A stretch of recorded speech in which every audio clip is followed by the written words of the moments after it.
This is the quietest pre-auditorium I've ever seen. There's so much anticipation here. Good evening. It's so fun to have you all here. Those of you coming in, we're just getting started. Please find a seat. If you can, maybe move in a little bit so the latecomers have a place to sit on the end so nobody's crawling over anybody. If you've got a seat next to you, shuffle in a little bit.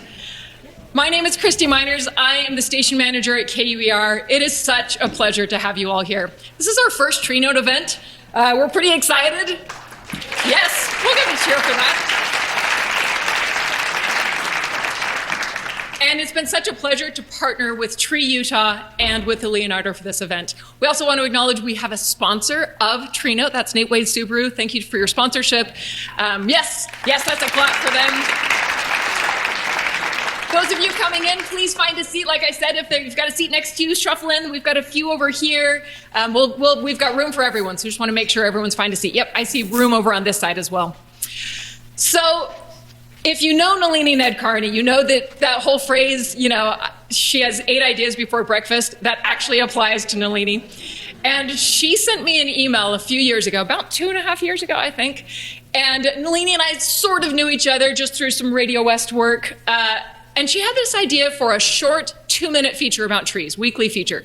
And if you've ever heard of Bird Note or Stargaze, these are other public radio shows who do something similar. She wanted to do something like that, but about trees. So I said, well, this is intriguing. Maybe we could work this into the news magazine shows, maybe, Morning Edition, All Things Considered. We had to figure out where we'd go. I said, why don't you send me some sample essays and we'll start looking at this. And thus begun this really delightful journey of TreeNote. Nalini and I, we go back and forth on these. She sends me copy, I edit, send it back, she edits, she sends it back. And then she comes in and records, and we have had so much fun. What we have been so, I think, delighted and also maybe at least me a little surprised about, is just how much people want to talk about trees. We've heard from so many people who have ideas for episodes. By the way, I'll make a plug. We've got some note cards outside the auditorium and on the tables. If you have an idea for TreeNote, jot it down, toss it in a basket. Nalini's always looking for good ideas, so we would love to incorporate some of your ideas. And I asked Nalini at the top of this, I said, do you have enough ideas about trees that you can keep this going? She was like, oh, there's endless. And she's been right. So many fun things, unexpected things like how telephone poles, made of wood. I mean, it's gone on and on. Trees and lightning was a favorite one. And of course, Nalini's extensive background as a very noted ecologist, tree enthusiast. And also, she has easily the coolest title ever, a National Geographic Explorer at Large, which is very, very cool.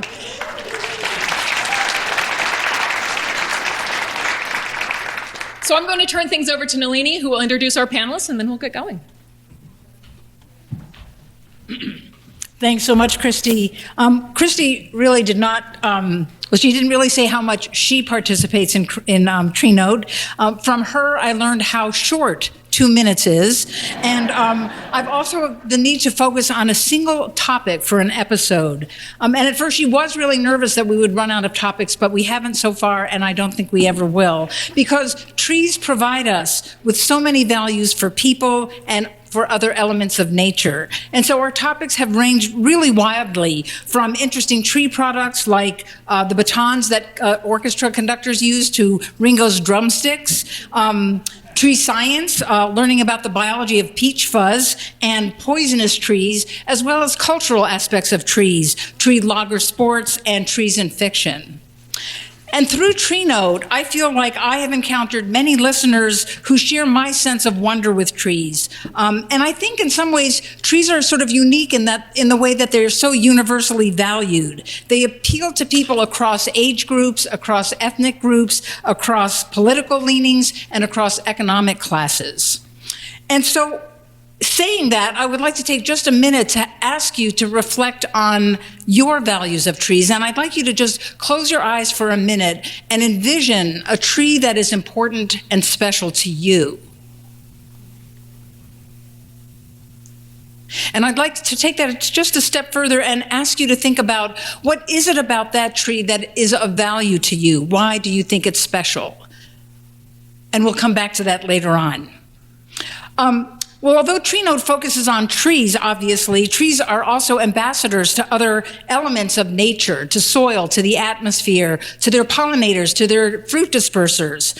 And so, of course, trees also encompass many human values, many human threads. And so tonight, our vision is to try to create a metaphorical tapestry of these many threads, these many values that trees hold for nature and for people. Threads that are of different colors and different textures, but together make, like a real tapestry, something that is connected, that is complex, something that's useful and strong and beautiful. Well, tonight, each panelist that we brought to the stage here represents one of those threads, and they will articulate what they see and what they value about trees from their own expertise in that particular area. What we'll do then is after each panelist has 5 minutes and 5 minutes only to talk about his or her only specialty, we'll then have a little bit of a discussion amongst the panel to think about points of intersection that all of us hold, and then we'll weave in some of the ideas that come from the audience through a little short time of question and answer, and we'll also have some time to mingle out in the lobby after the panel is over. So I will now introduce the members of the panel, and I'll read their biographies and what they do. Dr. Joanna Bettman Schaefer here is a licensed clinical social worker and a professor of social work at the University of Utah, and her research focuses on how nature-based interventions affect mental health. Dr. Tony Glyat, expert Tony Glyat is an ISA certified arborist, and he has led forestry divisions for 3 municipalities in the last 26 years. For the last 11 years, Tony has been the urban forestry division director for Salt Lake City, where he works to preserve and maintain and expand the city's vital tree canopy. Dr. George Handley is the author of many books, including Home Waters, which is an environmental memoir of the Provo River, and The Hope of Nature, Our Care for God's Creations. He teaches environmental humanities at BYU and also does civic and political work in environmental sustainability, including service on the Provo City Council and as a member of the Board of Trustees of the Nature Conservancy and as a co-founder of the LDS Earth Stewardship. Lauren Hansen is a lifelong dancer and organic gardener. She founded the nonprofit performing arts group Samba Fogo 15 years ago, and recently she started a new dance project called Return, which uses live music and choreographed dance to plant trees with artistry and ceremony. And finally, last but not least, Amy May loves to share her love of trees with others. She started volunteering for Tree Utah over 20 years ago and has been its executive director for since 2017.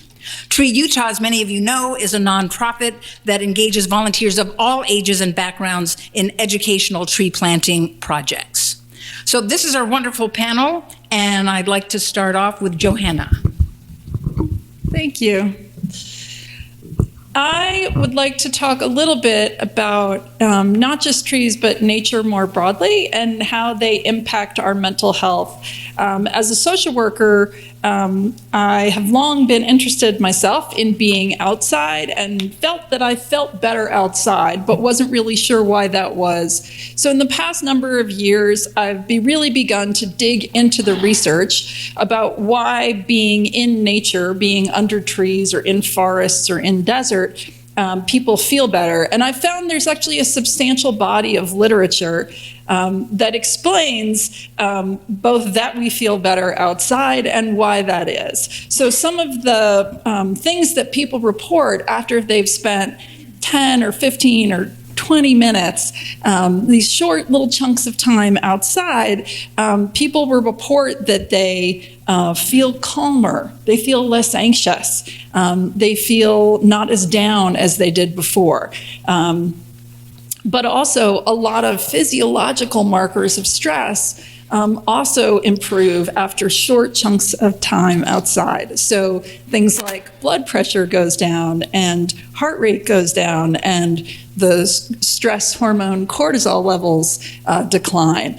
And all of this research, and there's a lot of it, suggests that our bodies are soothed by being outside, by being under trees, by being in natural spaces. I've spent the last few years really examining closely the research on how nature exposure affects people with mental illness, and was really surprised to find that even as little as 10 minutes, and even including urban nature, made a measurable impact on people's mental health symptoms. And I think there's a really important takeaway for everybody here, which is that even if I have a small chunk of time, even if what I have is only 10 minutes of time in my day, between meetings perhaps, or between errands, for me to walk outside and any place. In our study, we were looking at existing research, a whole lot of it, many, many thousands of studies, and we crunched them all together statistically. So that's the basis for the statements I'm about to make, that when we just get outside, even for small chunks of time, that we will feel measurably better. So that's actually what I did before I came here. I was like, I'm not going to be as stressed if I just go for a little walk in my neighborhood. And that's what I did. And so any place that you can get outside, it could be your backyard, could be anywhere where you can be under a tree, under the sky. You can be exposed to an area that's more natural than it is built. You are likely to feel better. Additionally, I think we have some theory that helps us to explain why people might feel better outdoors. So noted biologist E.O. Wilson suggested that an idea around biophilia, that people are innately drawn to nature, that people have an affinity to be, in natural environments and around animals, around beings. Another theory that helps to explain these kinds of findings is that attention restoration theory, which suggests that urban environments are somehow taxing for people. That to be in an urban space, there's a lot of visual stimulus, there's a lot of auditory stimulus. People can get easily overwhelmed. And so I think one of the things that these theories, I think, help to illuminate some of the whys. Why do we feel better outdoors? And I think I'll stop there.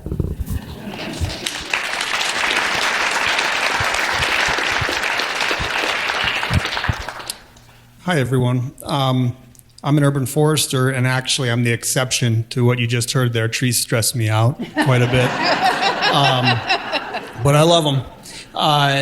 So I think I'm going to take my time to, speak about a perspective on the value of trees, but also to maybe give you a window into the life of a tree in the city. Urban forestry, there are, or city forests. The way I see it, there are two types of city forests, or two origins of city forests. There are those that are more common east of the Mississippi, where cities are carved out of forests. And then there is the type of forest where we live right here, where the city carves out space to grow a forest. And in both those instances,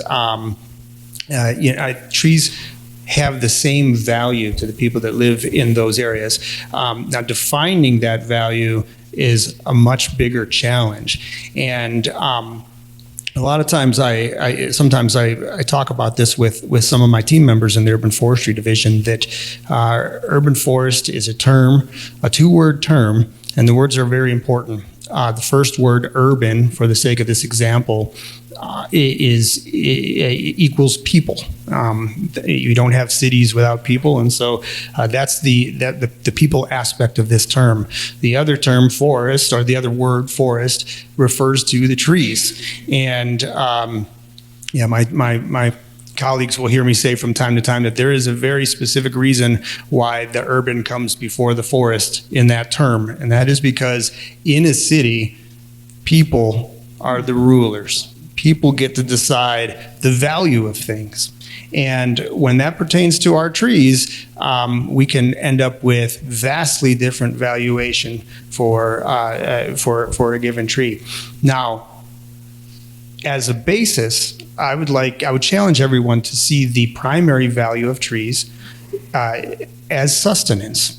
Whether a tree grows in the forest, in a natural forest, where it is sustaining many forms of life with food and shelter and medicine, whatever, or if it's a managed forest, like a paper company forest, or a forest where timber products or pulp are the primary product that are coming out of there. That's sustenance. Now, in an urban forest, it's a different kind of sustenance. It's a sustenance of benefits that trees provide. And this room, you probably wouldn't be here if you didn't have a pretty good handle on many of the benefits that trees provide, whether that's helping clean our air or cool our urban temperatures, filter out noise and light pollution, all these wonderful things. But there are also intrinsic benefits, or benefits that you can't necessarily put a price on. And that is where it becomes very challenging for people like myself and my team, or any urban forester, when we're faced with a growing city, or a city that's ever changing, the built environment, and trees are living there. One question, a thing that I wouldn't mind people thinking about is, if someone were to ask you what is the monetary value, the dollar value of an entire urban forest, maybe some of you have a number in your head, but probably a lot of you look at it and say, well, it's priceless. You cannot put a value on that. And I agree with that. But what if we were to say, what is the value of a single tree in that urban forest, or a couple of trees? What is their value? If you asked your neighbor, would they have the same dollar value on that tree as you have? What if the tree was in the way of a new apartment complex, or a bike path that we wanted to put on a roadway? Then what's the value of the tree? Or what if it's maybe just a messy tree, or I lost a limb a few years ago and isn't as aesthetically pleasing as it once was?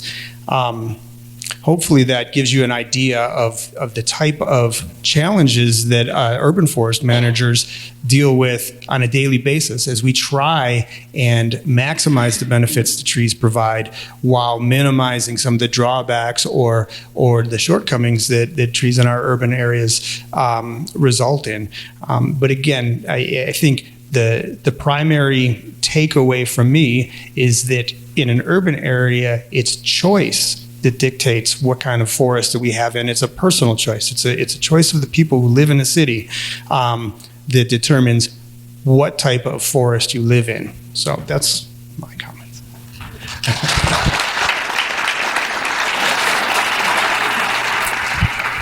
Well, I've been quite interested in the fact that in the ways in which the more we understand about how trees behave scientifically, and many of you may be familiar with the work of Suzanne Simard and other important botanists who've studied tree communication through root systems and so on. The more we understand about how trees behave, the more necessary it has become to use metaphors and language that resemble the language of poetry, the arts, and of religion.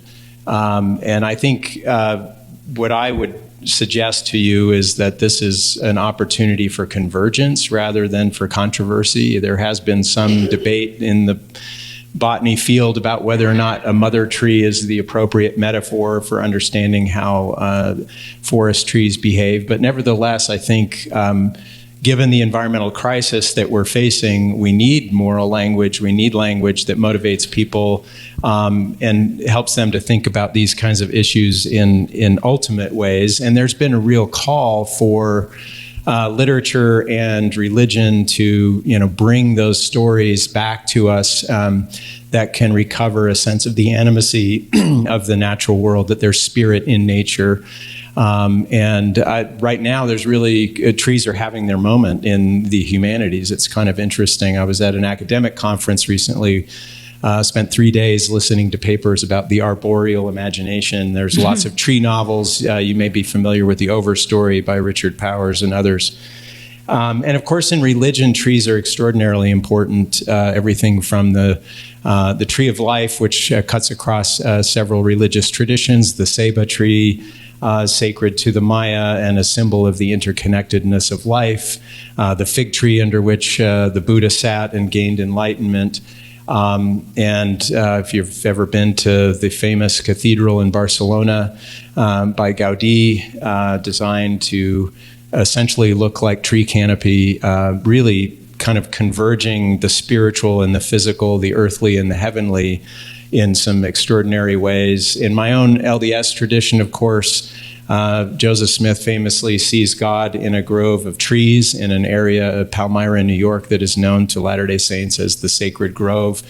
And he gave us Latter-day Saints some interesting language about the creation of trees. And I'll just read from an account, a restored account that Joseph Smith gave the church. Out of the ground made I, the Lord God, to grow every tree naturally that is pleasant to the sight of man, and man could behold it. And I sort of love that odd pause there about just contemplating a tree. And it also became a living soul, for it was spiritual in the day that I created it.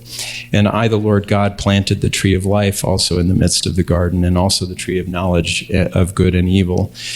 Trees they symbolize, of course, this throughout religious traditions, this collapse of the earth and heaven, the physical and the spiritual, and really insists on, again, this kind of idea of convergence. And of course, many religious leaders today have been pushing this understanding very powerfully. Pope Francis, of course, famously has done this.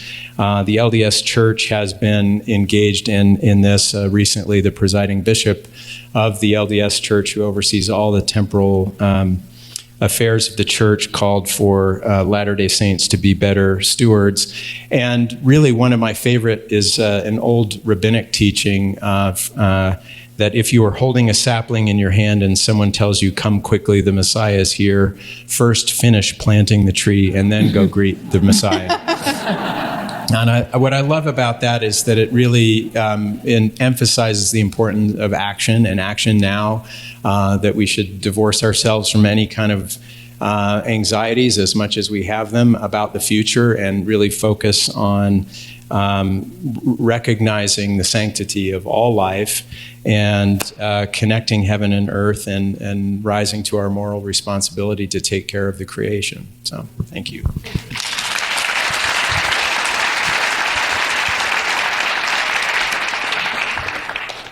Wow, this is so fun. I'm learning so much. I love hearing from you guys. So I'm a lifelong Utahn, and I'm involved in the arts. I run an arts organization called Samba Fogo. We're a drum and dance group that performs all around town, and often we're performing outside. And I was gardening, and I guess in the pandemic, I spent a lot of time alone, and I was teaching dance online and growing my garden. So I felt like I was spending half my time dancing and half my time planting. And one day, as I was planting a tree, I realized, you know what? Planting is a dance. There's rhythmic motions, there's repetition. And in my dance world, we're very embedded in community. And we're really good at combating our sense of isolation by joining together to make music and dance together. And I thought, I wonder if I could harness the power of this awesome music and dance community that we've built over about 20 years in Utah. I wonder if we could harness the power of that and kind of give something back and direct that power and enthusiasm and love toward the earth. And so I started to choreograph dances that would result in the planting of a tree or a pollinator bed. I've done some seed casting movement studies on my own, and we've gone out a few times with small groups of dancers to explore this idea. We partner with Tree Utah a lot, and that's been a wonderful way that the project has been facilitated. It's maybe in its 4th or 5th year now, and it's bringing a lot of satisfaction to my dance community. We plant barefoot and with no gloves, and there's something very special for us about honoring the earth and honoring the fact that planting is a sacred dance, that we're participating in the process of creation and have a hand in life, the growth of life, and how that's a special thing. And for us as a community, dance is also a special thing. It's a bit spiritual, a bit sacred, and so is planting. So the coupling of dance and music and planting for me seemed very natural and organic. But I think it's a little bit out there. But it's been really fun, and we're doing our next dance planting ceremony at the Nature Center at Pia Okwai on May 24th with Tree Utah. So I hope you guys can all come and participate in a dance planting ceremony with us. It was really important for me in this process to come with a lot of reverence. I think for me, community planting activities are really wonderful, but those that I was participating in, they were a bit cut and dry, a little bit industrial feeling to me. And I would get home and kind of realize, I never put my feet on the earth. I never really even touched the tree with my bare skin because I was wearing gloves. And I, most importantly, never asked permission of the earth before I started to dig. So that has become important parts of our ceremonies, asking permission, coming with a lot of reverence.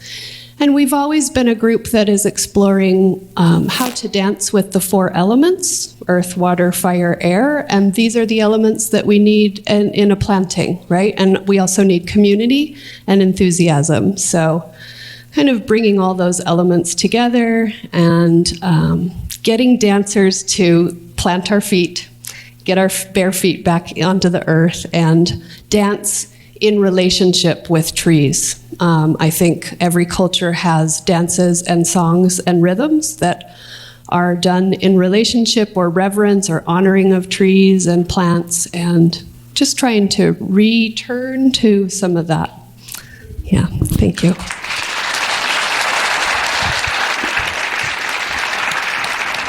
Thank you. Oh, this is such a delight. I'm Amy May. Tree Utah is an organization that plants trees with groups of individuals. I'm here, I think, really to speak about how planting trees is an activity that really helps build community and something that you all can get involved in various ways. We are a small group and of coworkers that work together, and a lot of part-time people who have a side hustle coming and helping Tree Utah plant trees and help support projects like the Return Dance Project. And We plant trees in schoolyards throughout the week and in parks and open lands, areas like along the Jordan River. We partner around the state with municipalities and tribal nations around the state, and sometimes even a little outside of the borders too. So we're really grateful and excited to share the, I think, like if you think back to a time that was a formative kind of moment in nature for yourself in life, even just taking a few seconds, I'm going to guess that for most people, it has something to do with both having loved ones around you and having trees around you. There's a real magic that kind of comes together outdoors together with others, and getting to plant trees in groups while learning things along the way is really life-enhancing and wonderful for the whole community, for all of us as humans, and also for all of the creatures, for the trees that we are adding into the mix of things that are alive on our land that we all share, for the migrating birds and butterflies and insects that come through.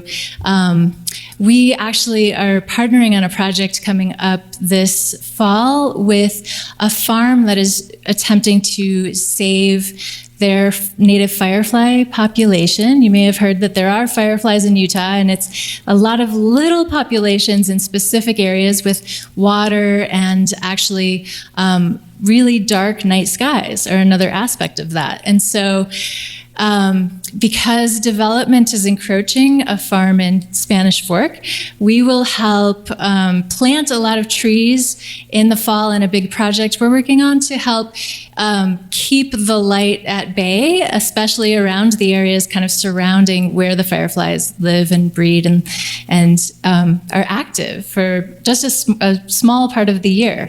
And so the intersection of like trees and all of the creatures and all of the life around us that sustain each and every one of us is really exciting and fun. I encourage you to go to Tree Utah's website anytime and find plantings. We have plantings that go up every week that are new. We tend to just have a schedule that's kind of like a little last minute. We don't plan super far out because unforeseens can happen, and weather and things like that are something that we put in the mix to watch out for. But I really want you to invite you to think about supporting that. And we have families of all ages, people of all abilities.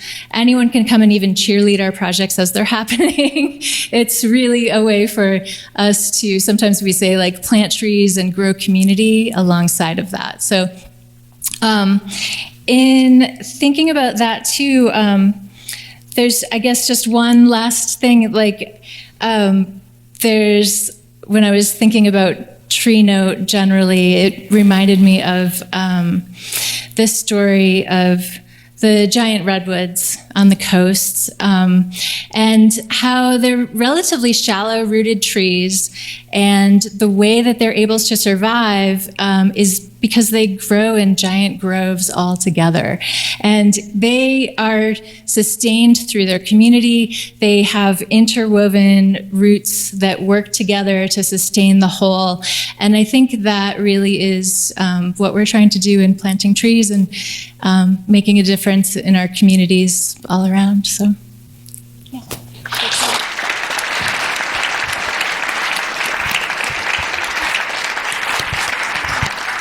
Beautiful, thank you. And I'll just mention that TreeNote has a table out there, and I think you can sign up for newsletters and volunteer opportunities.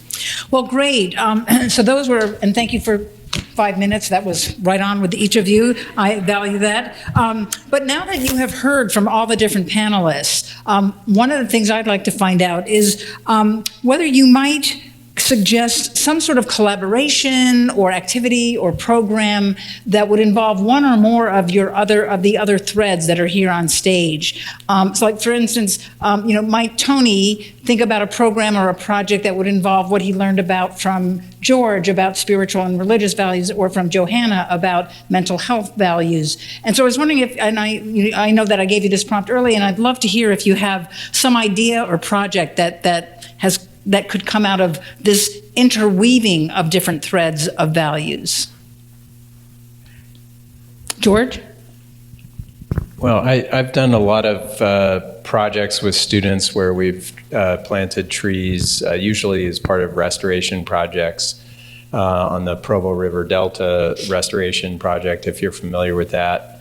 But I've recently become aware that some of my faculty at BYU and the dance faculty are also doing sort of environmentally themed dances and performances, and I would love to find ways to mark those activities in a more special way. The students find it to be extraordinarily meaningful. I mean, I try to stress the spiritual principles. I try to talk about intergenerational connection, and I challenge them to imagine themselves coming back 20 years from now and saying, hey, you know, maybe they have a child in tow and they can say, I planted those trees, and this was a place that was degraded and now it's restored. But I'd love the idea of making it more of a ceremony. And we have a tree planting urban forestry program in Provo, and it seems like we just deliver all these trees, but we don't ever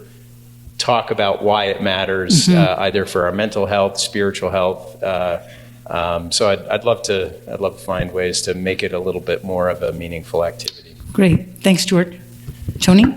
Yeah, I'll add to that. I mean, I think that one of the things I take most away from this panel and this event is the realization of how, if we're doing it right, we're connecting people to the trees, to the life that they're participating in placing in what hopefully is a sacred location for whoever it is that's participating in that. And to George's point, municipal tree planting, just because of the scale of it, oftentimes can seem very dry and can seem like it's just not delivering the experience that is going to last. Something like you planting with a family member on a property or that you have or whatever. And my takeaway really is that there are opportunities with every tree planting to either engage specific groups during that. I mean, whether that's maybe it's veterans or people who are working through some life challenges that maybe they can find a connection that can really be helpful to them. With the arts, of course. I mean, I love your comments about coming back and having not touched anything really alive with your bare hands. I mean, that's something that we can take away, and at least for my part, try to interject these planting events with something that really connects everyone to what they're doing, because it's a little different for everybody. But I think that these events could be done in a way that leave people with a much more appreciative kind of perspective after they've done something so wonderful. Great. We have time for one more idea. Joanna, do you have one? I would love to speak just really briefly about a connection with something that George said, which is really one of the benefits that people get from being in nature and under trees with trees is a spiritual one. There are a lot of people who in qualitative studies will talk about one of the things that they get from being in a natural space is a sense of awe, particularly when they're in a space that's beautiful, that's inspiring, that's that is wilderness, or that is personally meaningful. It might be a place in which there aren't a lot of other people, or it's simply a place that is of extraordinary beauty. And I think one of the things that we hear from people about their experiences of nature is that lots of folks feel more centered, more grounded, that they feel they have a greater sense of themselves as small in the universe, or have a greater sense of connection to something bigger than themselves when they're in natural spaces. So I think this sense of spirituality or connection to something greater is also one of the benefits that we see of being in natural spaces. Great, thanks. Plenty of other ideas, I'm sure. I'm sorry we don't have time. But I want you to get to a second prompt, which is, I think, when we recognize that we value something, we want to share that information with other people and perhaps incite actions to protect that thing.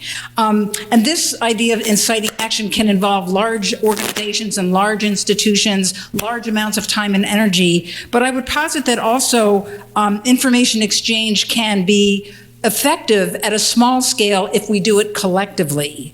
And I did some math, and I'd like to share that tonight we have an audience of 250 people, and if each person here speaks to just one person a week about one of the values that our panelists discussed, we collectively would be able to engage 13,000 people by the end of the year.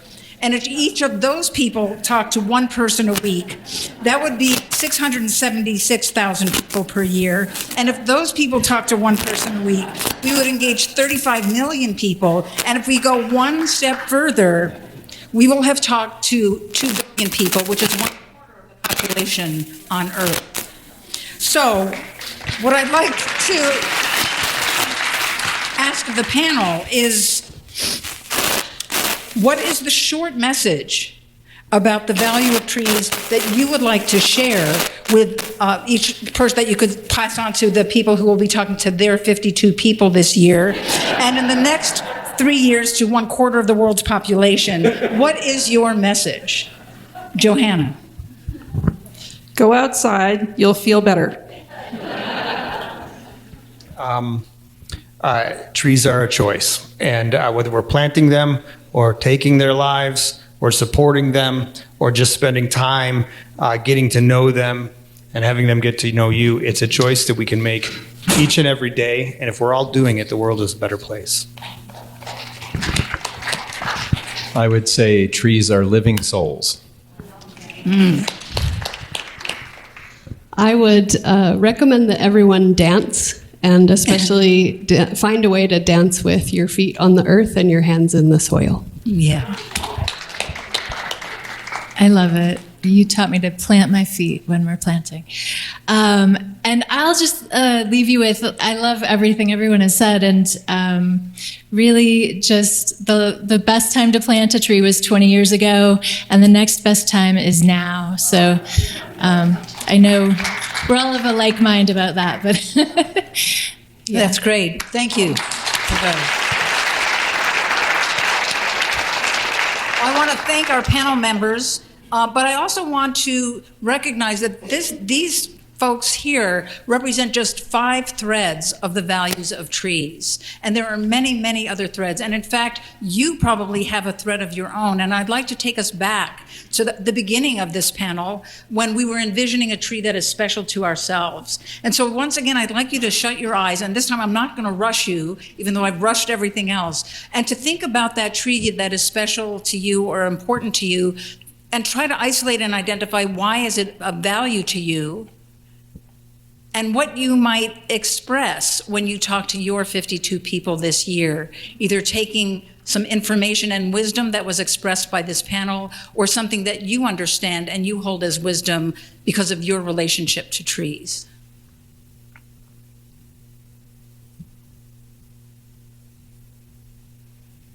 Great. Well, again, thanks to the panel. We have some time, just about 8 minutes or so, for questions or responses from the audiences. Could we bring up the lights in the house a bit? And if somebody has a question, we don't have a roving mic, but we do have a roving mic from Eleanor, thanks, great. And if you could just raise your hand and stand up, and if you don't mind introducing yourself with your first name, that would be very wonderful. And again, could we have the house lights up as you just did? There, great. I was handed the phone by Eleanor, and my name is also Eleanor, so that's cool. Remind me this last woman's name on the panel. Amy. Okay, Amy. You mentioned there are practices, especially First Nations people, helping to plant trees. I was wondering, are there any voices that speak on tree preservation, in particular the territory of Utah, like Indigenous or First Nations people, that you could recommend? And also, are there any ties to the land back movement? Oh, yeah, thank you. Actually, yes. I mean, there's a large-scale project. I was just working today with the Northwest Band of the Shoshone Nation. If you haven't heard his name, there's a person who does a lot of public speaking on behalf of that tribe and their traditions, Darren Perry, who is wonderful. Everyone actually involved in that community is wonderful. And they have been able in the last 5-6 years to purchase a piece of their ancestral land where the Bear River Shoshone massacre happened, and reclaim that space and take out hundreds and hundreds, maybe thousands of Russian olives that had invaded and kind of transform the land that had been used for farms for generations now. And they are in a, like, we support them in a really large scale restoration project, perhaps the largest restoration project in the Intermountain West. I'm not entirely sure. It's enormous. I'm forgetting, it's a huge tract of land, and there's the Bear River running through it. There's some sacred hot springs that they have, and a huge list of every native plant that used to be in the area and is now, that is being brought in, and just to really like enhance the space. And so they're doing a lot of research on what is coming back as they help let the land settle back into how it was traditionally. And they are tracking everything from the food that comes from all of the plants and trees and everything that is part of the project. It's I think a stunning example of what can happen when people really dedicate some time and effort toward, trying to really work with the land in a sacred way. So I hope that answers your question, but it's really wonderful. And the first weekend in November is slated roughly in an approximate way. It's not on websites yet for helping out with that large scale planting. Last year we had, I believe, over 750 volunteers over the course of 2 days, helping to plant thousands and thousands of trees and shrubs and woody perennials and things like that. So there's a lot happening in all corners as well of the state and nearby states. So Thanks, Amy. Thank you. Thanks for the question. Another question? Yeah, I had a question. My name's Alan. I live in Salt Lake City, and I'd like to ask a question of the arborist. We've had this amazing program in the city where you can call this phone number and say, I want a tree on my park strip, and some magic elf delivers it. They plant it, and it's free. My question for you is this. If you've got a neighbor who likes trees but hasn't done this, would a person get in trouble if they hypothetically called and claimed to be that neighbor and said, come and plant a tree? Would you guys still do it? This is just hypothetical, of course. This is why it's stressful for Tony to think about trees. That's not the half of it. I have on good authority that that's probably occurred regularly in our city, and to be honest, no. I mean, we don't have any detectives in urban forestry, and so if such a hypothetical were to occur, we would just rejoice that the tree was getting cared for ultimately. So, but yes, that's a great program, and if you have a spot, Salt Lake City has a tree for you in the park. Great. Any other questions? Right, I'm coming down. Okay, we got a couple. One moment. Right, there you go. My name is Beverly. Beverly, thank you. Yep. And I had some friends, and I don't know if it was you, Tony, that was on the hike to see what was happening with trails by the living room.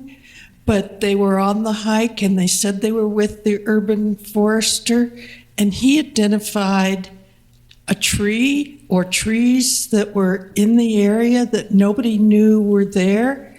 And I've hiked in the foothills with somebody that knows native plants, that indigenous people. And I would love if there was a way to make people more aware of what's in our nearby urban environment like that. those people came back and said, "Oh my God!" And he said, "Look, I didn't even know these grew this slow down." Was that you? Yeah, I cannot take credit for that. I get a feeling who that was Blake, which is the Trails and Natural Lands botanist, and very, very knowledgeable botanist. The city's lucky to have him, and yeah, but noted. I think that the city can do a lot better job of telling stories about the amazing nature that's around us, whether that's created or native to here. So it's a wonderful comment I'll bring back.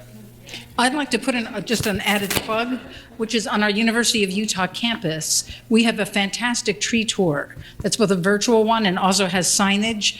You can just go University of Utah tree tour, and there are 96 trees that have been marked and documented with incredible amounts of, there's a photograph, there's a species description, there's care, horticultural care for these trees. So if you're like looking for a hot date, you could just take the tree tour with your friend, or if you're just solitude and you want to learn more about area trees, there's really a wealth of information, and this is run by the facilities program of the University of Utah. So that's another bit of information. Dance your way through. Eric McGill, Tony, you're going to get all the answers. It looks like you're the hot guy tonight. You're earning your paycheck tonight. I'm a resident of Salt Lake, and I'm assuming a lot of us here, being here downtown. Is there a particular, Provo has some phenomenal specimens on their elm tree, I'm thinking, on their city grounds. But here in Salt Lake, Tony, is there an individual tree, a species, a genus that you really favor, that is your favorite, that makes, Salt Lake, whether it's the husbandry or climate, what's your favorite tree for Salt Lake?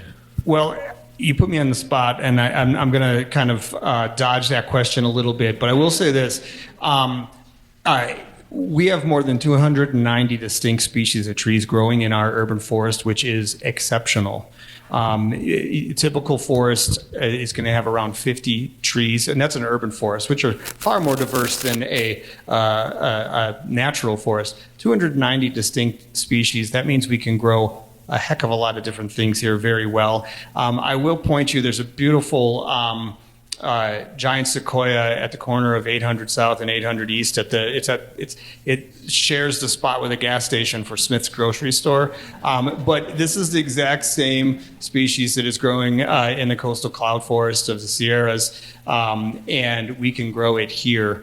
And I would also point you to the city and county building right across the street here. That has probably 60 different species of trees there, and the arboretum up at the cemetery, where we have a collection of about 100 different species that you can get a map for and tour. And then stay tuned, because we are going to continue to get tours out for the amazing trees in our forest as time goes on. Thanks, Tony.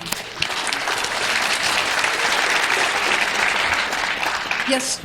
Hello, my name is Sheldon, and my question is for Joanna.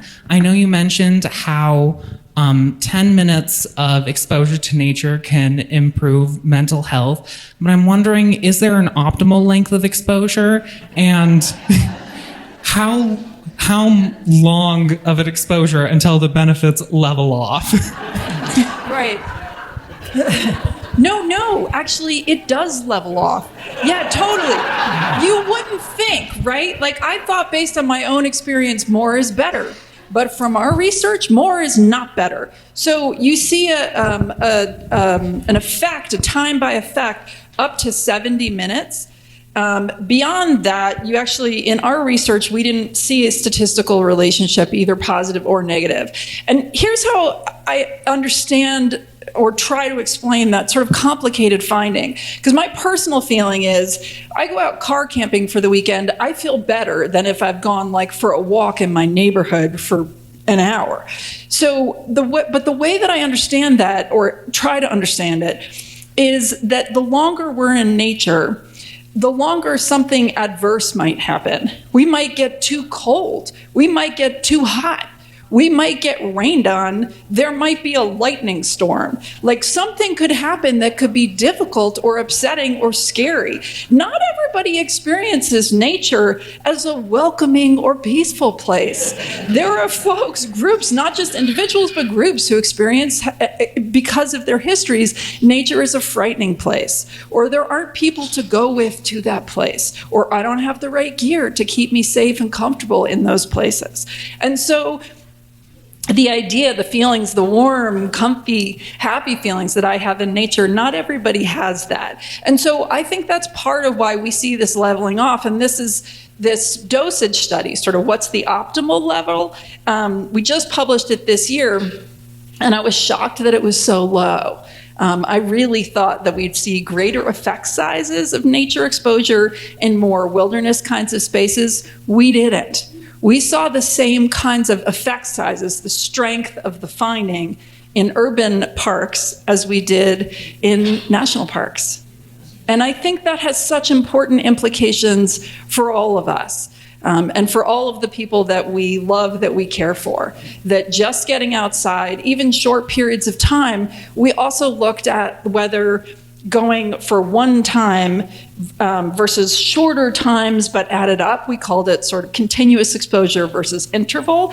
We found that interval exposure, let's say I go outside 10 minutes a day, once a day, actually had as great an effect as the one time. So I don't need to go outside for these big, long excursions. It can be these little chunks of time. And again, any area that's more green than it is built is likely to give you that kind of effect on mental health. Thanks. One more question, if that's okay. Hang on one second. I just wanted to comment. I think this is the importance of the tapestry idea. The fact that Joanna's statement about the scientific basis, the experiments that have been done, the studies that have been done with rigorous science is really giving us information that's very useful for answering Sheldon's question.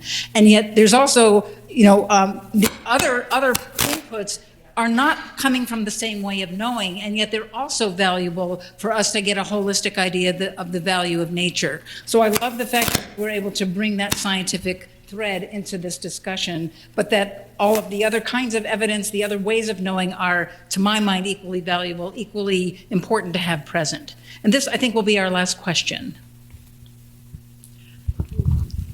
It's not really a question. Okay. But, yeah, that's why recess is an important subject, just to get outside.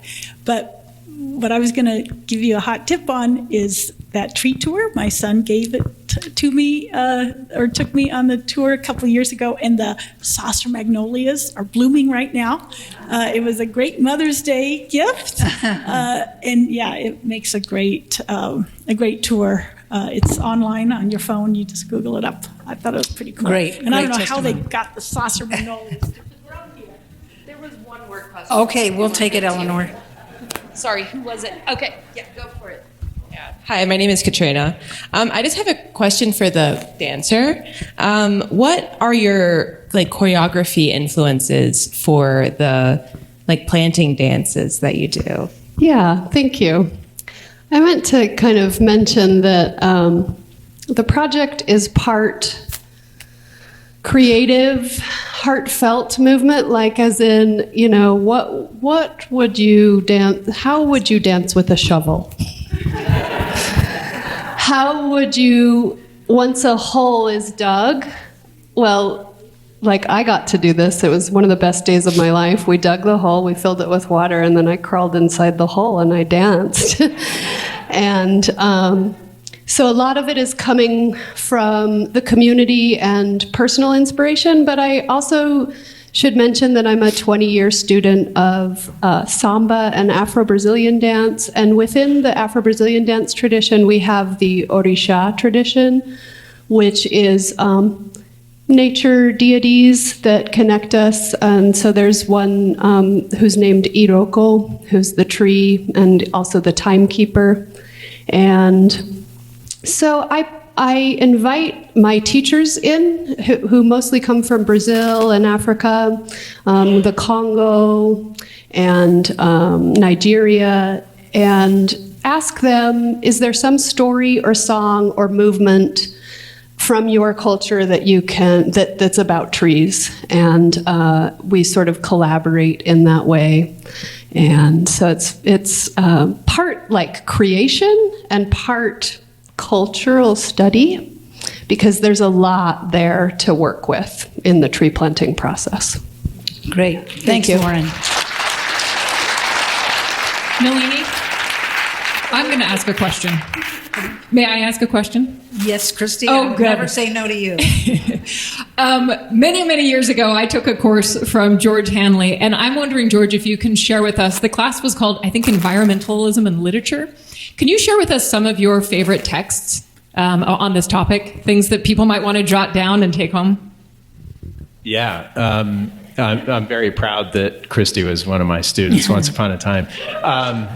I mentioned The Overstory by Richard Powers. There's a novel called The Island of Missing Trees, which is about the island of Cyprus, told in part by a fig tree. And there's a book by, I think I want to say Daniel Mason, called North Woods, which is also a tree novel.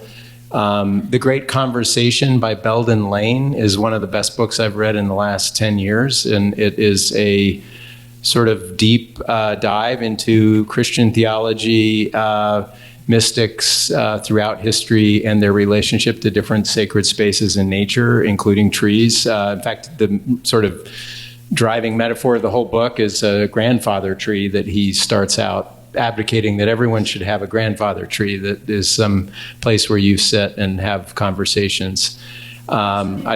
It's called The Great Conversation. Just absolutely love that book. And then you've probably heard of Braiding Sweetgrass by Robin Wall Kimmerer. I think that's easily one of the most important books written by an American in the last several decades. And there are many chapters in there about trees that are just stunning and wonderful, and everything about her. Speaking of tapestry, weaving ecology and indigenous wisdom and spirituality and history and personal history is just marvelous. Every chapter of it is gorgeous. There's always great poets. I could go on, but those are some that come to my mind that are pretty hot recently. I've just been fascinated by this idea that there's such an urge to want to tell stories with a different kind of narrative voice that decenters this, the human perspective, the human voice, and tries to create a way in which we can tell stories that are more plural. One last recommendation. It's actually a little more academic, but I think it's politically and environmentally super important. It's called The Nutmeg's Curse by Amitav Ghosh. He's a world-famous Indian novelist, and it's a nonfiction essay about using the nutmeg tree as kind of a metaphor for global problems in the environment and colonial exploitation, but pushing constantly throughout the book the need for stories in which the physical world is more of the creator of the narrative rather than the human mind. Great. Thanks for that input. That's really valuable, George.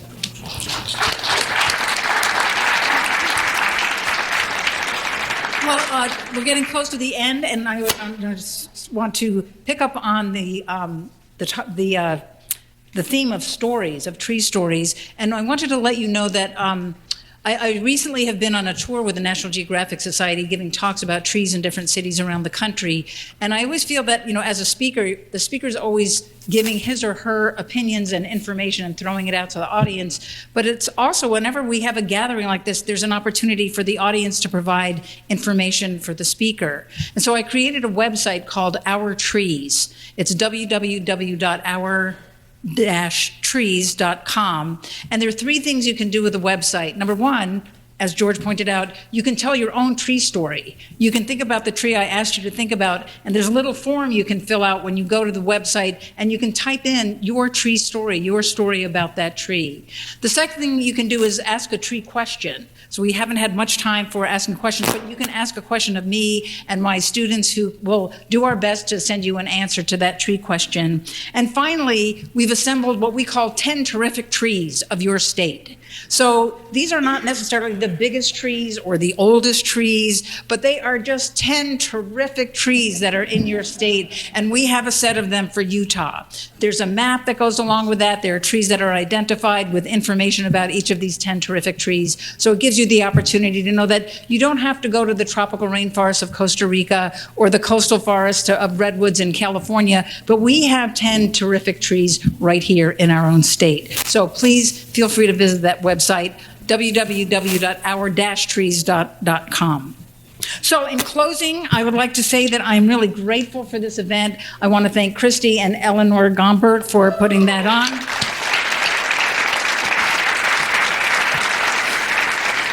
I want to thank the KUER radio station, our NPR station here in Utah, which is so important. I want to thank Made Wade Subaru, which is the sponsor for TreeNote, and to the Leonardo Museum, which has provided a wonderful place for us to have this event. But most of all, I would really like to thank all of you who listen to TreeNote, who have written in to me with ideas, with comments, with suggestions, because TreeNote has really helped me, and I hope you, connect with the bigger tapestry of understanding, of protection, and being filled with wonder about the world of trees and nature around us. Thank you so much for coming tonight.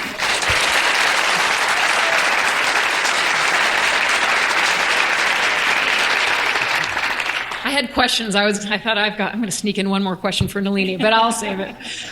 Thank you so much for being here.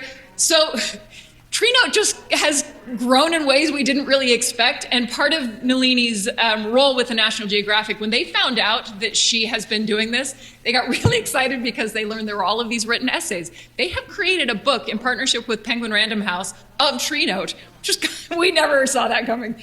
So we have copies out in the lobby. You're welcome to purchase them. Think of it as a $25 donation to KUER, and then you get your premium immediately.